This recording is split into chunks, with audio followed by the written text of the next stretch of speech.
الحمد لله الذي أنعمنا بنعمة الإيمان والإسلام والصلاة والسلام على أشرف الأنام سيدنا ونبينا وحبيبنا وشفيعنا وقرة أعيننا ومولانا محمد صلى الله عليه وسلم سبحانك لا علم لنا إلا ما علمتنا إنك أنت العليم الحكيم ربي يسر ولا تعسر يا ربي تمم بخير اللهم صل على سيدنا محمد الفاتح لما أغلق والخاتم لما سبق ناصر الحق بالحق والهادي إلى صراطك المستقيم صلى الله عليه وعلى آله وصحبه حق قدره ومقداره العظيم اللهم بك أصبحنا وبك نحيا وبك نموت وإليك النشور أصبحنا على فطرة الإسلام وعلى كلمة الإخلاص وعلى دين نبينا محمد صلى الله عليه وسلم رضينا ربا وبالإسلام وبمحمد صلى الله عليه وسلم نبيا ورسولا أما بعد. Puja dan puji syukur Alhamdulillah, di waktu yang mulia ini Allah masih izinkan kita untuk bisa duduk di rumah Allah ini melaksanakan majlis ilmu. Mudah-mudahan dengan duduk kita di sini Allah mengampuni dosa kita, Allah menambah iman kita, dan Allah mengistiqamahkan kita. Amin ya rabbal alamin. Salawat dan salam ke Nabi yang agung, Nabi yang mulia, Sayyidina Rasulullah Muhammad sallallahu alaihi wasallam. Allahumma salli wa sallim wa barik ala Sayyidina Muhammadin wa ala alihi wa sahbihi ajma'in. Salawatu rabbi wa salamuhu alaika ya Sayyidi ya Rasulullah. Bapak Ibu hadirin yang dirahmati Allah, lanjutan kitab kita, kitab Muwatta lil Imam Malik rahimahullah, hadis tentang wudu min qiblati rajul imra'ah. Wudu seseorang yang mencium, seorang suami mencium akan istrinya, atau seorang laki-laki mencium akan perempuan. Bagaimana wudunya? Batal atau tidak? Ini hadis bab yang akan kita baca hari ini insya-Allah. Kalau pekan yang lalu pembahasan kita tentang menyentuh kemaluan, sudah selesai hadis tentang menyentuh kemaluan. Pada intinya bahawa menyentuh kemaluan itu batal wudu mubasyarah dengan cara langsung, iaitu tidak ada batasannya, baik dengan telapak tangan, batalnya itu dengan telapak tangan menurut mazhab kita Syafi'i. Menurut mazhabnya Imam Hambali, dengan telapak atau dengan punggung pun tetap hukumnya batal. Begitu kesimpulan kajian kita kemarin itu. Hari ini wudu daripada min qiblah, daripada mencium.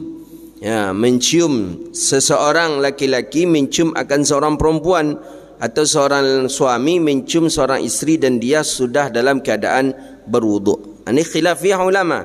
Tapi walaupun khilafiyah ulama, tengok cara metode Imam Malik rahimahullah. Masya Allah, Imam Malik luar biasa. Imam Malik termasuk orang yang mengatakan tidak batal.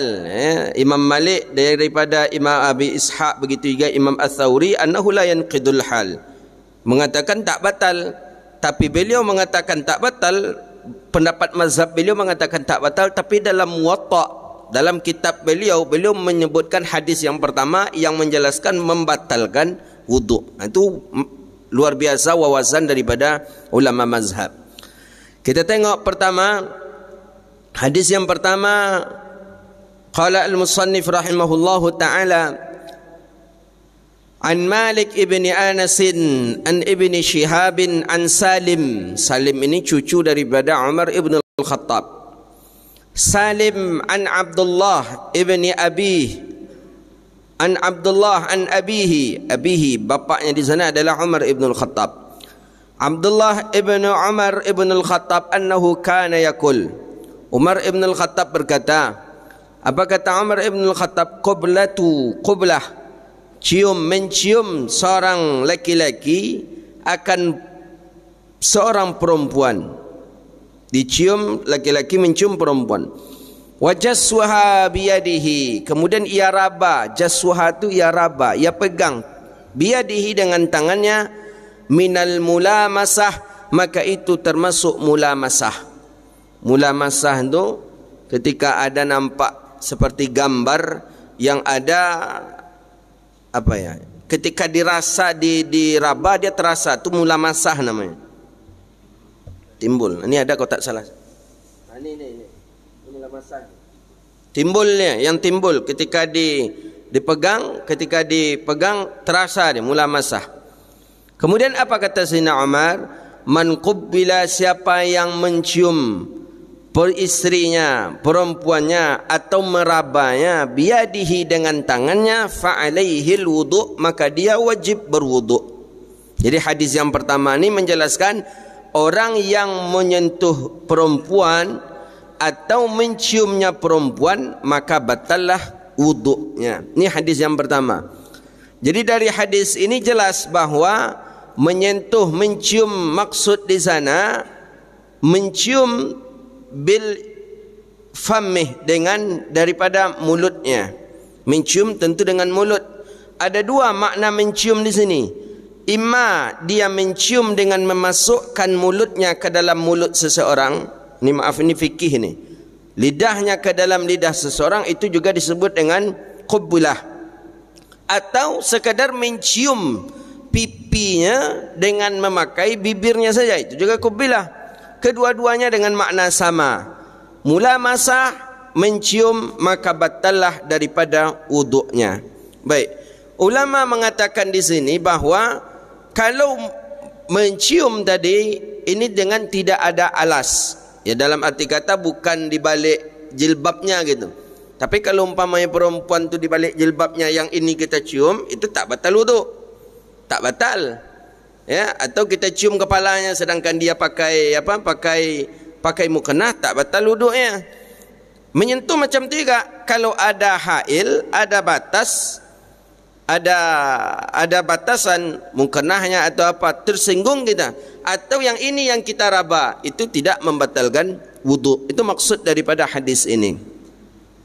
Wa haqiqatul fil massi bil yad, menyentuh tu dengan tangan. Dengan tangan, ketika kita meraba tadi dengan tangan, dengan tidak ada batas. Adapun selain daripada itu maka tidak batal. Ini menurut qaul yang lain. Kalau menurut mazhab kita Syafi'i, apapun bersentuh walaupun tak tangan tetap batal, kecuali 3 kemarin itu kan. Apa yang 3 itu?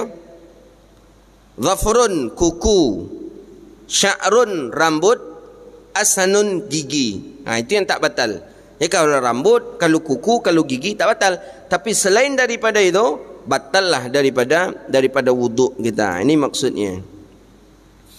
Maka kata, di mana ulama mengambil pendapat ini? Daripada ayat aulamastumun nisa, atau menyentuh perempuan. Jadi menurut mazhabnya Imam Asy-Syafi'i rahimahullah, bahawa batal wuduk apabila bersentuhan atau melakukan ciuman, tanqidun, mencium seseorang, laki-laki perempuan batal wuduk, atau perempuan dengan laki-laki batal wuduk. Yang batal tu yang mencium atau yang kena cium, kilahuma, kedua-duanya batal. Karena hadis, karena ayat ini aulamastumun nisa, maksudnya kata Imam Syafi'i, al-lamis kal malmus, orang yang menyentuh itu sama dengan orang yang disentuh. Jadi walaupun awak tidak ada ngapa-ngapa, awak aja dicium di orang rumah awak umpama, awak pun batal wuduk kita. Ya, batal wuduk kita karena kaedahnya sama. Al-lamis kal malmus, orang yang menyentuh sama dengan orang yang disentuh. Orang yang disentuh sama dengan orang yang menyentuh. Menurut Imam Malik, kita baca riwayat daripada khilafiyah ulama, mazhab Syafi'i batal mutlak. Menurut Imam Malik tidak batal. Jadi mazhab Maliki ini biasa. Jadi kalau kita ke Sudan, habis orang berwuduk banyak bersinggungan laki-laki perempuan, itu biasa saja. Biasa kalau di orang-orang mazhab Maliki lah, itu biasa saja. Juga memakai hadis.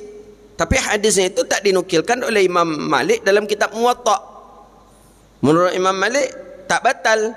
Jadi biasa saja kita bersentuhan dengan isteri, bersentuhan dengan perempuan-perempuan yang lain, tak batal wuduk kita. Menurut Imam Abi Hanifah,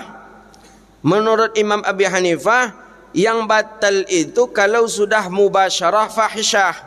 Ya, mubasyarah secara langsung, kemudian timbul syahwat, itu batal menurut Imam Abi Hanifah. Kita bersentuhan, ya sama seperti kita yang sedang melakukan umrah lah umpamanya. Kita pakai ihram, pakaian ihram terbuka, bersinggungan kita dengan umpamanya perempuan-perempuan dari Turki umpamanya, atau dari daerah Kurdis yang fustun-fustun itu kan cantik-cantik itu, hidungnya aja mancungnya keluar, saking mancungnya keluar dia mancungnya. Kalau awak mancung pergi ke dalam pesek gitu, berjumpa timbul syahwat, menurut mazhab Hanafi ini yang batal. 2, 3 menurut satu qaul Imam Atta', menurut Imam Atta' batalnya itu kalau bersinggungan dengan yang haram, ya, atau mencium yang haram, mencium yang haram, kalau dan tidak batal dengan mencium yang halal. Mana mencium yang haram? Bini orang lah umpama awak cium. Awak berwuduk, awak cium bini orang atau anak orang, kan haram itu. Itu baru batal kata Imam Atta'. Tapi kalau mencium yang halal, tak batal. Isteri kita cium tak batal. Itu menurut Imam Atta'. Itu dia. Berbedanya ini karena berbeda pemahaman daripada ayat. Jadi ada dalam ayat itu aulamastumun nisa. Jadi apabila aulamastumun nisa itu menyentuh daripada perempuan. Jadi karena kita terbiasa dengan mazhab kita, mazhabnya Imam Syafi'i, ketika bersentuhan laki-laki dengan perempuan atau apa lagi, atau mencium daripada laki-laki akan perempuan, maka itu batallah daripada wuduknya.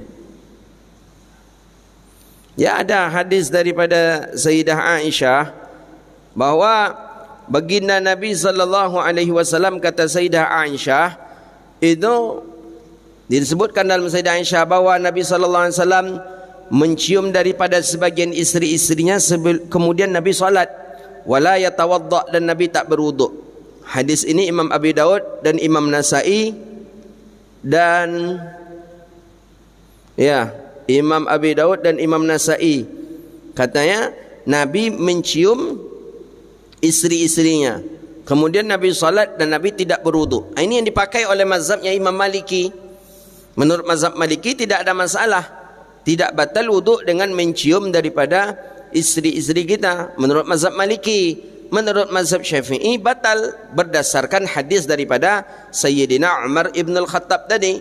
Tapi menurut Sayyidah Aisyah bahawa Nabi SAW mencium isteri-isterinya, kemudian Nabi salat dan Nabi tak berwuduk. Ini kalau orang tak mengaji hadis, dia lurus-lurus saja nih. Mana yang dekat Umar daripada Aisyah katanya dengan Rasulullah? Mana lebih dekat, Umar pada Aisyah kepada Rasulullah? Dekat Aisyah, berarti hadis Aisyah yang kita pakai katanya. Itu gaya-gaya metode Wahaboy kalau mengaji macam itu. Maka bagi mereka tidak batal daripada wuduk orang yang mencium isteri-isterinya, karena ada hadis Sayyidah Aisyah mengatakan bahawa Nabi mencium isteri-isterinya, kemudian Nabi salat dan Nabi tidak berwuduk. Sedangkan hadis yang pertama dinukilkan Imam Malik, hadis daripada Umar ibnul Khattab. Menurut Umar ibnul Khattab bahawa siapa yang mencium istrinya atau menyentuh istrinya atau suaminya, kebalikan, maka hendaklah dia berwuduk. Jadi ada 4 pendapat tadi kan. Menurut mazhab Syafi'i batal mutlak, menurut mazhabnya Imam Maliki tak batal, menurut Hanafi kalau langsung dan timbul syahwat batal, menurut Imam Atta' kalau mencium yang haram batal, kalau mencium yang halal tak batal. Karena kita mengambil pendapat dari mazhab kita di daerah kita Syafi'i, maka kita berpegang teguh dengan mazhabnya Imam Syafi'i. Selesai. Jadi mazhab yang paling bagus itu mazhab yang sesuai dengan daerahnya. Kalau daerah kita mazhabnya Syafi'i, udah Syafi'i aja pegang. Jangan bawa mazhab yang lain pula lagi. Ada yang kemarin yang video yang saya share itu bagus sekali itu. Sudah ditonton belum? Pak Samsuis, ha? Serius sudah ditonton? Apa inti? Mereka betul, mereka mengakui sekarang bermazhab Syafi'i. Jadi saya dapat video dari teman itu, maka saya kirim ke sebagian jamaah. Itu ke Tengku dah tengok kan video itu yang mereka mengakui mazhab Syafi'i itu. Jadi kan ada pertanyaan, Kenapa Ustaz mazhab Syafi'i? Dia dulu anti mazhab. Dulu tak mau bermazhab. Baru dia sadar rupanya mazhab yang 4 itu seluruhnya ada dalilnya dari hadis-hadis sahih. Dan itu luar biasa orangnya. Ternyata syekhnya pun mengaji mazhab Syafi'i. Syekh Muqbil yang dia sebut itu syekh yang paling sangar salafi di dunia. Yaman. Syekh Muqbil namanya. Itu yang beliau sebut itu. Syekhnya pun ikut ngaji dengan mufti Yaman. Kan itu kata muridnya kan. Dia ikut mengaji dan melihat syekhnya ikut mengaji mazhab Syafi'i dengan mufti Yaman. Pokoknya kalau mereka mau mengaji, insya-Allah otaknya ni agak cerdas sedikit. Dia tidak mau ngaji tu, makanya otak memang tambah parah. Kalau duduk mau mengaji, dia insya-Allah terjaga akalnya. Yang tak mau mengaji ni yang masalahnya. Dia aja yang hebatnya. Tengoklah. Hadisnya ada. Menurut mazhab Syafi'i batal. Ini hadisnya. Menurut Imam Malik tak batal. Juga ada hadisnya Sayyidah Aisyah. Menurut Sayyidah Aisyah begini. Dia tak batal menurut Sayyidah Aisyah. Tapi pendapat Sayyidah Aisyah ni kenapa tidak dipakai oleh mazhab Syafi'i? Imam Syafi'i pun punya alasan. Apa kata Imam Ibn Hajar? Kenapa pendapat pendapat Sayyidah Aisyah tadi tidak dipakai? Disebutkan bahawa karena Imam Ibn Hajar bahawa yang dimaksud oleh Sayyidah Aisyah itu bahawa Nabi SAW ihtamala ayakuna bihail. Bisa saja Nabi mencium isteri-isterinya pakai alas. Tapi Sayyidah Aisyah tidak menyebutkan di situ pakai alas. Kata Imam Ibn Hajar dari kalangan mazhab Syafi'i. Atau bisa saja itu terkhusus kepada Rasulullah SAW. Seperti menikah lebih daripada 4. Yang diizinkan menikah lebih daripada 4 kan Rasulullah. Kita kan tak boleh.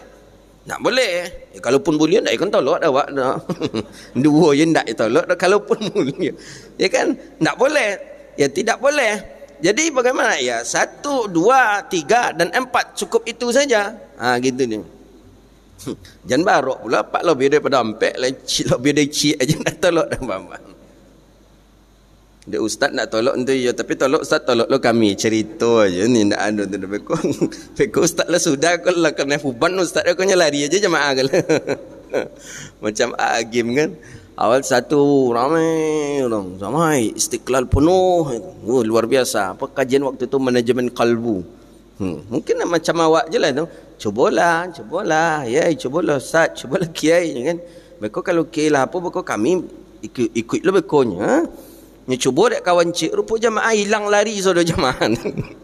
Ni apalagi jemaah ibu bonci betul mendengar nama itu. Jadi ustaz ko tumbal jadi dia. Tarilah cubalah kiai. Kalau kiai berkau nambah kami jemaah nambah pun. Apa lagi tambah dek ke jemaah hilang saudara. Lari jemaah. Aib di daerah kita kan kita heran juga kok aib gitu ya menikah padahal halal aib itu. Justru kalau berzina nak aib gini kalau berbini lebih dari 1 aib lucu negeri kita lucu ni. Kalau orang bercerita itu nak habis-habis begitu ni. Annahu balagha, jadi kata Sayyidah Aisyah Nabi SAW mencium isteri-isterinya kemudian salat dan tidak berwuduk. Hadis ini Imam Abi Daud dan Imam An-Nasa'i rahimahullah. Dua tu saja menukilkan hadis. Qala ba'dal ulama hadis ini sahih. Yang mensahihkan hadis adalah Imam Abdul Bar. Tapi menurut Imam Baihaqi dan menurut Imam Asy-Syaukani hadisnya Sayyidah Aisyah tadi hadisnya dhaif. Jadi maka kalaunya hadisnya dhaif maka oleh kerana itu Syafi'i tidak beramal dengan hadis dhaif. Orang kan ada menuduh mazhab Syafi'i itu banyak dalilnya hadis dhaif. Kalau seandainya hadis-hadis dhaif yang dipakai oleh Imam Syafi'i dalam mazhab Syafi'i, Imam Syafi'i sudah mengikat dengan sebuah ungkapan. Apa kata Imam Syafi'i? Apabila pendapatku bertentangan dengan hadis sahih, apa kata Imam Syafi'i? Tinggalkanlah pendapatku dan ambillah hadis sahih. Kata ulama, apa maksud Imam Syafi'i mengatakan itu? Imam Syafi'i mengatakan itu bahawa Imam Syafi'i sudah memastikan bahawa pendapat dia tidak ada hadis dhaif. Maka itu beliau berani. Sama dengan kita, setelah kita menulis sebuah buku, jadi buku. Apa kata kita? Kalau ada di buku dan tu hadis, apa umpama, kalau ada di buku dan tu berita palsu, maka tinggalkan itu, ambil pendapat yang rajih. Imam Syafi'i memastikan tidak ada pendapat yang dhaif di dalamnya. Begitu kata Imam, kata para ulama. Maka oleh kerana itu hadis yang mana saja coba dibahas. Tentang masalah kunut, hadisnya sahih. Tentang masalah daripada Jumaat 40, riwayat orang harus ahli Jumaat, ada riwayat. Itu yang salah satu yang disebut oleh Ustaz Salafi itu. Selama ni kita kira jumlah bilangan 40 itu Imam Syafi'i mengada-ngada, kata Ustaz Salafi tadi. Mengada-ngada, membuat-buat saja. Ternyata ketika kita mengkajinya dengan mufti Yaman tadi, dengan syekh-syekh kita Salafi duduk mengaji dengan mufti Yaman tadi, rupanya betul ada hadis sahih Nabi pertama kali melakukan salat Jumaat itu di Masjid Quba dan jumlah bilangannya 40 orang kata dia. Kemudian dia juga menolak pendapatnya Syekh Albani tentang menggerakkan jari.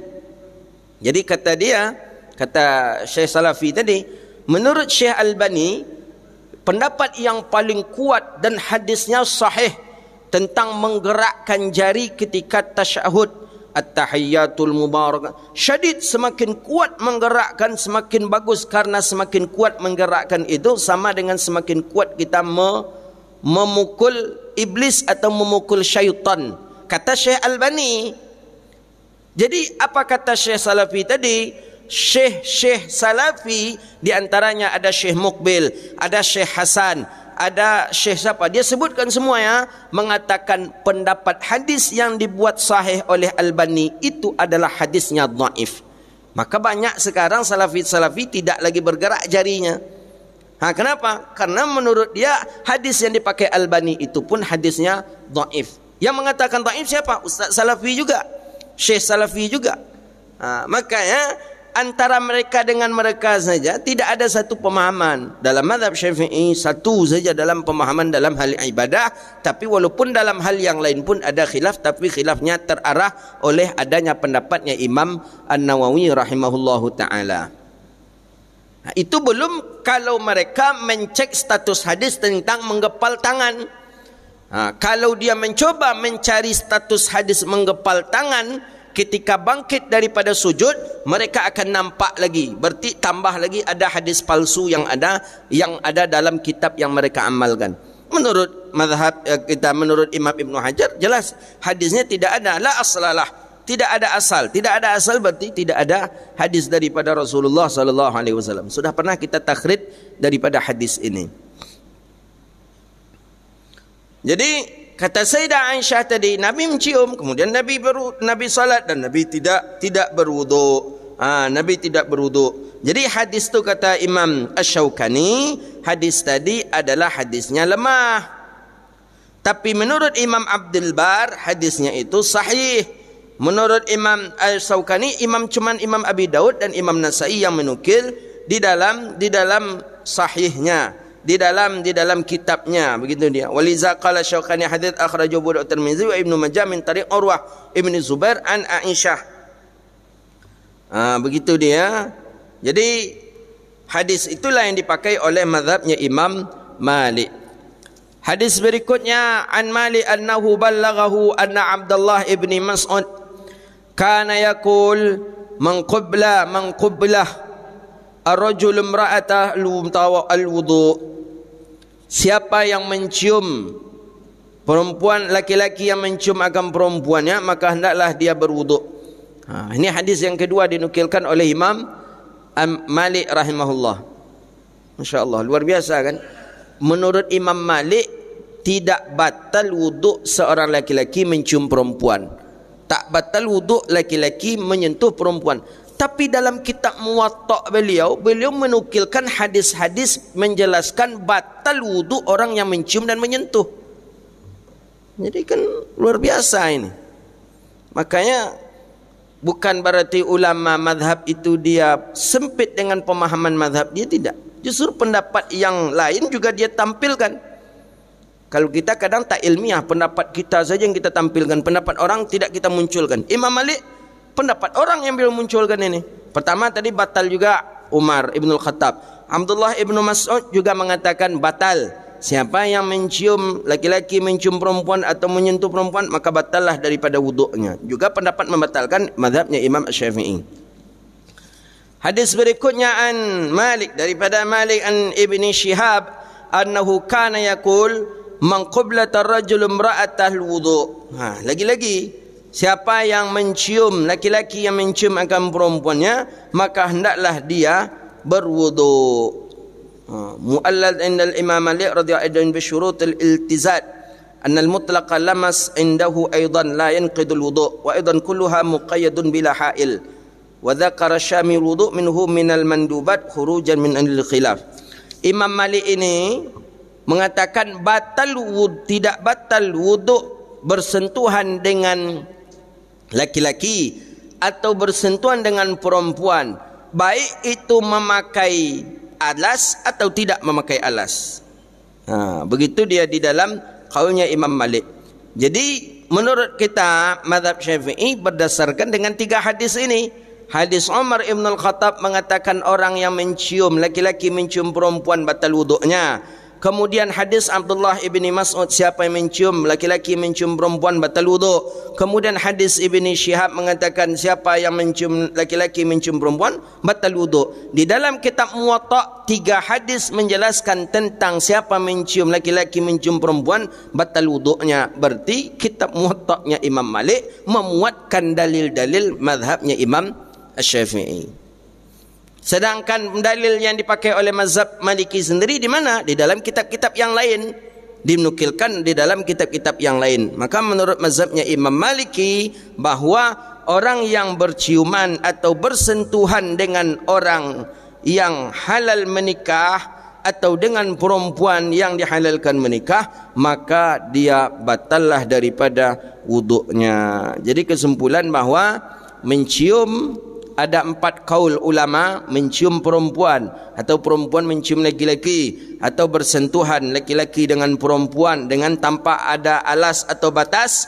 Menurut 3 hadis ini kesimpulannya ada 4. Pertama, bahawa menurut mazhab Syafi'i siapa yang bersentuhan batallah wuduknya, baik dia dengan syahwat atau tak syahwat, mencium dengan syahwat atau tidak dengan syahwat, batal wuduknya. Menurut Imam Malik tak batal wuduk. Menurut Imam Malik tak batal wuduk. Dia mencium dengan syahwat atau tak dengan syahwat, tak batal wuduk. Ini kebalikan mazhab Syafi'i. Menurut mazhabnya Imam Hanafi batal wuduk kalau itu timbul syahwat. Kalau menurut Imam Atta, batalnya itu ketika berciuman dengan yang haram dan tidak batal kalau berciuman dengan yang halal. Jadi berciuman dengan yang haram batal wuduk. Ala dosa dapat wuduk batal pula lagi kan? Tapi kalau mencium dengan yang halal tidak batal wuduk menurut Imam Atta. Jadi hadis yang dipakai dalam mazhabnya Imam Syafi'i, mazhabnya Imam Maliki yang mengatakan tidak batal adalah hadis Sayyidah Aisyah. Kata Sayyidah Aisyah, Nabi SAW mencium isteri-istrinya, kemudian Nabi salat dan Nabi tidak berwuduk. Tapi menurut Imam Syaukani, pendapat hadis Sayyidah Aisyah tadi hadisnya dhaif. Itu kesimpulan kita. Jadi bersentuhan laki-laki perempuan yang halal menikah atau mencium perempuan yang dihalalkan atau diharamkan tetap hukumnya batal. Begitu ni. Bagaimana kalau mencium anak-anak? Batalkah wuduk kita? Tidak. Berbeda halnya dengan menyentuh kemaluannya kemarin. Ya kan? Menyentuh kemaluannya anak-anak. Walaupun anak kita menyentuh kemaluannya, dia istinja, dia cebok, maka batal wuduk kita. Itu kajian kita minggu yang lalu. Ya, jangankan anak-anak, menyentuh kemaluan hewan pun dalam satu kaul batal. Kita punya kucing. Kucing tadi kita pukul, rupanya pas kita pukul tu pas pula bagian kemaluannya. Kita sudah berwuduk nak solat, maka mesti kita untuk berwuduk kembali. Hadza wabillahi at-taufik. Ada pertanyaan silakan. Silakan.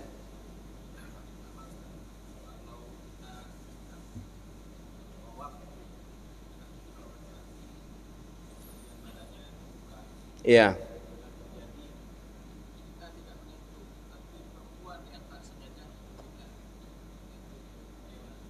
Ya, jadi al-lamis kal malmus tadi, orang yang menyentuh itu sama dengan orang yang disentuh. Jadi walaupun kita tak disentuh, walaupun kita tak menyentuh, tapi kita disentuhnya umpamanya, kita tetap batal. Kita batal, dia batal. Maka itulah satu kaedah itu, al-lamis kal malmus, orang yang menyentuh sama dengan orang yang disentuh. Sengaja atau tak sengaja, dalam mazhab Syafi'i diperkuat lagi kan, amdan atau ghaira amdin, sengaja atau tak sengaja tetap wuduknya batal. Jadi bagaimana siasat kalau kita seperti umrah Ustaz, seperti haji, orang ramai, orang banyak, maka kita bertaklidlah berwuduk dengan pendapatnya Imam Abi Hanifah atau pendapat Imam Malik. Jadi kalau bawa jamaah haji, jamaah umrah, itu saya arahkan ketika berwuduk selama di Masjidil Haram, berwuduk selama di Makkah dan Madinah, itu berwuduklah memakai mazhabnya Imam Malik. Menurut mazhab Maliki tak batal. Bagaimana mazhab Maliki? Tambah 3 rukun. Rukun pertama kumur-kumur dengan istinsyak. Kumur-kumur buang. Tu rukun itu dalam mazhab Maliki, wajib itu. Selama berwuduk di Madinah, selama berwuduk di Makkah, jangan tinggalkan itu. Kumur-kumur, masukkan air ke hidung. Siapa saja nanti yang berangkat umrah, amalkan itu. Kumur-kumur, masukkan air ke hidung. Pertama. Kedua, setiap berwuduk, rukun wuduk dalam mazhabnya Imam Maliki mesti harus dalik. Dalik tu dikusuk. Mazhab Syafi'i wajib tak? Tak. Dalam mazhab Syafi'i apa hukum menggusuk? Sunnah. Bukan wajib. Tapi dalam mazhab Maliki termasuk rukun wuduk. Wajib hukumnya. Ambil air, gusuk. Tangan kita, gusuk. Semua anggota tubuh gusuk. Kemudian yang ketiga, dalam mazhab Maliki, membasuh kepala wajib seluruhnya. Ilsaq namanya. Ambil air, seluruh kepala kita. Ambil air, seluruh. Kalau dalam mazhab Syafi'i, jadi besok yang bercahayu itu aja. Musobok buat besok di padang mahsyar yang bercahayu itu aja. Mungkin orang Indonesian. Amun tu kananya mazhab Syafi'i. Menurut mazhab Syafi'i, sunnah ya seluruhnya. Sunnah hukumnya. Tapi menurut Imam Malik wajib. Ambil air seluruhnya, baik laki-laki perempuan. Yang 3 ni kalau sudah kita amalkan selama di Madinah, di Makkah, bersentuhan kita dengan perempuan yang halal menikah, wuduk kita tidak batal. Kenapa? Karena kita berwuduk sudah pakai mazhabnya Imam Maliki. Karena menurut Imam Maliki tidak batal wuduk bersentuhan kulit laki-laki dan perempuan yang halal menikah. Tapi kalau seandainya kita wuduk seperti biasa saja, wuduk seperti biasa saja, wuduk Syafi'i, pas dia membatalkan wuduk, kita pakai membatalkan wuduk mazhabnya Imam Maliki. Inilah yang disebut dengan talfik. Haram hukumnya ni, tak boleh. Tak boleh. Jadi kita wuduk Syafi'i. Habis itu bersentuhan kita dengan isteri kita, bersentuhan kita dengan perempuan yang lain. Ada orang, kata orang, engkau bersentuhan batal wuduk. Anda dan pakai pendapat Maliki ajalah. Pendapat mazhab Maliki mana yang kita pakai? Berwuduk kita pakai pendapat mazhab Syafi'i. Tiba dia membatalkan wuduk, kita pakai mazhabnya Maliki. Tu tak boleh. Tu tak boleh beragama seperti itu. Ada aturannya. Itu yang disebut dengan talfik, mencari yang mudah dalam mazhab. Padahal tidak mengikuti aturan mazhab. Itu dia tak boleh. Jadi kalau ingin siapa saja yang ingin berangkat haji, berangkat umrah, Makkah, Madinah, agar terjaga wuduk kita tidak batal, tidak setiap saat kita mengambil wuduk, ambillah pendapat mazhabnya Imam Maliki. Cara Maliki 3 rukun tadi. Kumur-kumur, masuk air ke hidung, buang. Kumur-kumur, air ke hidung, buang. Kemudian kusuk seluruh anggota tubuh kita dalam berwuduk. Kemudian menyapu kepala seluruhnya. Bersentuhan kita tidak apa-apa, karena pendapat mazhab Maliki pun boleh. Begitu dalam beragama, bukan apa nyawa aja. Itu dia. Saya seluruhnya, kalau saya menyampaikan seperti itu. Kalau manasik haji, manasik umrah saya sampaikan. Ustaz, Allah tu kan maha tahu Ustaz. Iya Allah maha tahu. Awak yang kadang sok tahu kadang. Ada aturannya. Aturannya tu ada. Ustaz kan itu darurat Ustaz. Enggak. Tak sampai ke tahap darurat. Selagi ada pendapat ulama yang memberikan cara selamat untuk kita, berarti itu bukan darurat. Bukan darurat.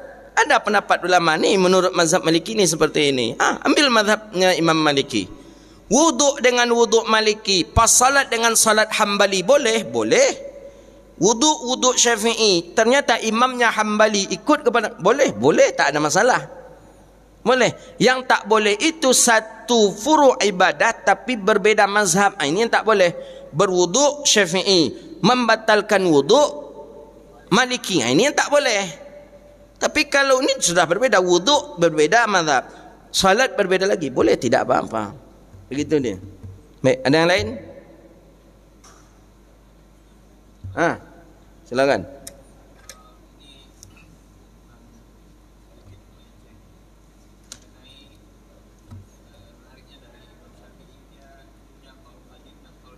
Iya. Imam Syafi'i, ini panjang sejarahnya ni, nanti akan kita bahas lebih lanjut. Imam Syafi'i punya qaul jadid, qaul qadim. Qaul qadim waktu beliau di Irak dulu. Waktu beliau di Irak di Baghdad, beliau punya qaul namanya qaul qadim. Itu pendapat beliau dulu. Ternyata setelah beliau pindah ke Mesir, beliau mengaji lagi dengan para masyaikh di Mesir, dan banyaklah pendapat-pendapat beliau yang berseberangan dengan pendapat qaul qadim. Maka dibuatlah adanya pendapat qaul jadid. Tapi tidak seluruhnya pendapat Imam Syafi'i bertentangan dengan pendapat yang dulu. Tidak, ada beberapa hal. Tapi sudah ada kaedah oleh ulama, Imam Nawawi, Imam Rafi'i, kalau bertentangan pendapat qaul qadimnya Imam Syafi'i dengan qaul jadid, qaul qadim dengan di Irak, dengan pendapat beliau yang baru di Mesir, maka dahulukanlah pendapat beliau yang jadid. Pendapat yang baru. Jadi kalau ada umpamanya ulama berfatwa, umpama seperti kami-kami lah, saya lah mungkin dulu menghukum haram, kemudian hari ini menghukum boleh, jangan cap langsung, oh ustaz ni dah plan-plan ni, plan ustaz ni tak betul, dulu haram katanya, sekarang boleh. Oh tunggu dulu, kadang orang dulu mungkin tidak begitu banyak menguasakan dalil, sekarang sudah mulai banyak menguasakan dalil dan itu hal yang biasa. Imam Syafi'i ada qaul qadim, ada qaul jadid. Tapi kata ulama, apabila berseberangan antara qaul qadim Imam Syafi'i, pendapat Imam Syafi'i di Irak dengan pendapat Imam Syafi'i di Mesir, maka kata ulama, ambillah pendapat Imam Syafi'i yang di Mesir, kecuali ada 14 masalah. 14 masalah tetap pendapat qaul qadim yang dipakai, karena menurut ulama qaul qadim itu lebih kuat pada 14 masalah ini dibandingkan dengan qaul jadid. 14 masalah itu diantaranya tentang waktu salat. Imam Syafi'i punya 2 waktu salat maghrib. Pendapat qaul jadid mengatakan waktu salat maghrib itu cuma sebatas salat 5 rakaat. Mana 5 rakaat? Azan, Allahu Akbar, Allahu Akbar, langsung qamat, la ilaha illallah. Salat 3 rakaat maghrib. Setelah selesai salam langsung berdiri, salat 2 rakaat ba'da maghrib. Selesai ba'da maghrib, habis waktu maghrib. Ini pendapat qaul jadid. Ringkas tak? Ringkas, singkat itu. Berapa minit kira-kira ni? Paling 20 minit. Azan 7 minit. Langsung qamat 1 minit. 8 minit. Salat 3 rakaat. Ada berapa minit? Salat 3 rakaat. 10 minit. 10 tambah 18 minit. 28 minit. Tambah 8. Berarti 18 minit. Salat lagi 2 rakaat. Agak 5 minit. Sekitar 25 menit. Habis waktu maghrib. Ini pendapat mazhab Syafi'i qaul jadid. Pendapat Imam Syafi'i dulu pertama qaul qadim, batasannya waktu maghrib itu terbenamnya matahari. Kemudian salat azan. Setelah azan salat, kemudian salat ba'diyah. kemudian sampai timbulnya syafaq yang merah. Jadi syafaq yang merah itu apa? Ada syafaq yang merah itu yang ada kemerah-merahan di pinggir langit itu. Ada juga tu lagi masih adalah waktu maghrib itu. Panjang waktu maghrib menurut pendapat kaul qadim. Sedangkan ada kaedah tadi, apabila bertentangan pendapat kaul jadid dengan kaul qadim, pendapat yang mana yang didahulukan? Kaul jadid, kecuali 14 masalah. Salah satu 14 masalah adalah pada masalah waktu maghrib. Tetap pendapat kaul qadim yang didahulukan. Ada 14 masalah ini. Itulah, jadi kalau dahulunya pendapat ulama itu berbeza dengan hari ini, jangan kita sangka pula apa lagi, jangan sangka kau ustaz kau pasti kau ni bayar kau nak ada kau nak betul ustaz kau dulu katanya itu haram, mungkin inilah boleh kau ustaz bayar. Mungkin dulu tu cuma satu dalil yang dia baca. Hari ini sudah beribu atau beratus dalil yang dia baca, maka bisa berubah. Maka at-taghyir fil azminah wal amkinah, Imam Ahmad bin Hanbal saja, Imam Hanbali punya hukum tentang air saja itu 9 hukum. Tentang masalah air saja ada 9 hukum yang ada pada dirinya. Dulu itu boleh, setelah itu tak boleh, setelah itu makruh, setelah itu boleh pula lagi, setelah itu ada pernah itu. Kalau orang alim dia memahami, tapi yang payahnya orang-orang awam gitu. Orang-orang awam dia tak fahami. Dulu ni ya, selagi bukan mengharamkan, bukan menghalalkan yang qat'i haram. Contohnya apa? Zina. Lah jadi zina tu haram. Dulu haram, kini haram. Jadi tak bisa tu berubah tu. Dulu kata ustaz tu haram zina, kini lah boleh pula. Ustaz tu sosek namanya. Tapi kalau masalah zanni, masalah khilafiyah, dulu tak boleh, sekarang boleh, itu bisa-bisa saja. Tapi kalau masalah yang qat'i, yang sudah pasti hukum ahkamnya, itu tak bisa berubah-ubah. Dulu kata ustaz tu riba tu haram, kini riba tu lah boleh. Itu perlu juga itu dipertanyakan, karena sudah qat'i. Gitu ni ya. Mungkin bukan ribanya yang dia katakan boleh, tapi mungkin lain daripada makna riba. Ya seperti mungkin hari ini tasawur ribanya, mungkin pemahaman ribanya mungkin seperti bunga bank. Ada yang mengatakan itu riba, ada yang mengatakan itu tidak. Ada yang seperti apa lagi? Itu sudah diputuskan oleh seluruh ulama bahawa bunga bank itu haram hukumnya? Tidak. Ternyata ada juga pendapat yang mengatakan, walaupun pendapat itu banyak dikatakan oleh para ulama, pendapat yang nadir, yang jarang, ya kita kan menukilkan ada pendapat mengatakan itu boleh begitu. Tapi jumhur, lebih kebanyakan daripada ulama mengatakan hukumnya haram. Gitu dia. Jadi kita mengedepankan pendapat yang tadi, yang kita kedepankan itu adalah masalah ribanya. Dulu kita mengatakan riba haram, sekarang kita katakan riba halal. Ini bermasalah ini. Sama dengan dulu kita mengatakan zina haram, kemudian sekarang kita mengatakan zina halal. Ini baru bermasalah. Tapi kalau kita mengatakan jenis macam daripada riba yang seperti apa yang haram, itu baru okey, gitu dia. Jadi jangan kita cepat memvonis, ni ustaz ni dah berubah ni, ni tak betul lagi ni mahal mungkin bayarnya ni, fitnah lah ke mana-mana lagi. Sampai ke Syiah bagi, sampai ke apa, ustaz ni ustaz YouTuber ini ustaz ni ustaz. Tak boleh kita. Karena berbeda azminah, berbeda amkinah katanya, itu bisa berbeda daripada fatwa. Hadza wabillahi at-taufiq. Itulah kajian kita. Mudah-mudahan bermanfaat dan Allah berkahi kehidupan kita dunia wal akhirah. Amin ya rabbal alamin. Rabbana atina fid dunya hasanah wa fil akhirati hasanah wa qina adzabannar. Allahumma faqihna fid din wa 'allimna ta'wil wahdina ila siratikal mustaqim. Rabbana hab lana min ladunka rahmatan wa hayyi lana min amrina rashada. Allahumma a'izzal islam wal muslimin. Allahumma ansuril muslimin fi kulli makan ya rabbal alamin. Rabbana hab lana min ladunka rahmatan wa hayyi lana min amrina rashada. Rabbana atina fid dunya hasanah wa fil akhirati hasanah wa qina adzabannar. Sallallahu ala sayyidina wa maulana Muhammadin wa ala alihi wa sahbihi ajma'in. Subhanakallahumma wa bihamdika asyhadu an la ilaha illa anta astaghfiruka wa atubu ilaik. Walhamdulillahi rabbil alamin. Demikian, mohon maaf wabillahi taufiq wal hidayah wa ridha wal inayah. Assalamualaikum warahmatullahi wabarakatuh.